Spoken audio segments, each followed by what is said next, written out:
Iran ने Kuwait में तो इजराइल ने तेहरान में किए हमले। रिफाइनरी को बनाया निशाना, तेहरान में इजरायली हमलों से सुनी गई विस्फोटों की आवाज। ईरान ने शुक्रवार तड़के कुवैत की एक तेल रिफाइनरी पर ड्रोन से हमला किया और इजराइल में हमलों की चेतावनी के रूप में सायरन बजने लगे। वहीं फारसी नववर्ष के अवसर पर तेहरान में इजरायली हमलों से शक्तिशाली विस्फोटों की आवाज सुनी गई। इस बीच ईरान के शीर्ष सैन्य प्रवक्ता ने चेतावनी दी है कि दुनिया भर के पार्क, मनोरंजन क्षेत्र और पर्यटन स्थल तेहरान के दुश्मनों के लिए सुरक्षित नहीं रहेंगे। जनरल अबोल फजल शेखरची ने शुक्रवार को यह चेतावनी दी क्योंकि ईरान अमेरिकी और इजरायली हवाई हमलों से लगातार प्रभावित हो रहा है। दूसरी ओर ईरान के नए सर्वोच्च नेता अयातुल्लाह मोज्तबा खामेनेई ने एक बयान में कहा कि ईरान के दुश्मनों को मिटाने की जरूरत है।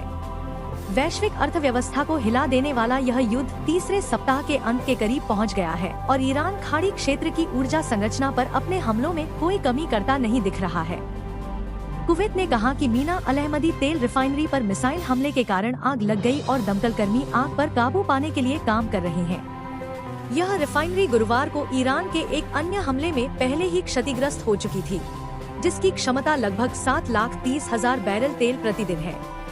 यह फारस की खाड़ी में स्थित कुवैत की 3 तेल रिफाइनरियों में से एक है। फारस की खाड़ी स्थित ईरान के विशाल साउथ पार्स अपतटीय प्राकृतिक गैस क्षेत्र पर भी हमले की खबरें हैं।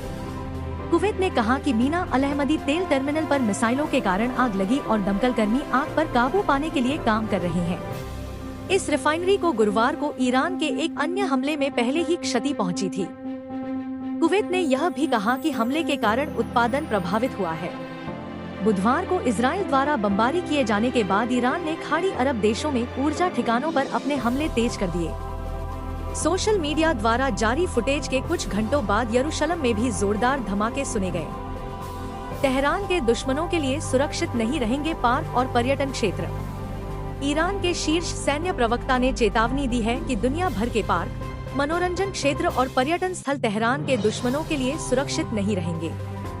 जनरल अबोल फजल शेखरची ने कहा कि जैसे जैसे युद्ध जारी रहेगा, ईरान दबाव बनाने की रणनीति के तहत पश्चिम एशिया से बाहर भी आतंकी हमलों का सहारा ले सकता है। ईरानी सरकारी टेलीविजन में शेखरची ने कहा कि अब से आपके बारे में हमारे पास मौजूद जानकारी के आधार पर दुनिया भर के कई पार्क, मनोरंजन क्षेत्र और पर्यटन स्थल आपके लिए सुरक्षित नहीं रहेंगे। 1967 के बाद पहली बार बंद की गई यरूशलेम में स्थित अल-अक्सा मस्जिद। यरूशलेम में स्थित अल-अक्सा मस्जिद परिसर को दशकों में पहली बार ईद की नमाज के लिए बंद किया गया है। इससे पहले 1967 में पश्चिम एशिया के युद्ध के दौरान मस्जिद पूरी तरह बंद की गई थी। युद्ध के दौरान इजराइल ने पूर्वी यरूशलेम और पुराने शहर पर कब्जा कर लिया था। इसे लेकर इतिहास में कई बार इजरायलियों और फिलिस्तीनियों के बीच टकराव हो चुका है। ईरान युद्ध के दौरान सुरक्षा कारणों का हवाला देते हुए इजराइल ने पुराने शहर के सभी धर्मों के उपासकों के लिए पवित्र स्थलों को बंद कर रखा है। ईरान के नए सर्वोच्च नेता अयातुल्लाह मोज्तबा खामेनेई ने एक बयान में कहा कि ईरान के दुश्मनों को मिटाने की जरूरत है।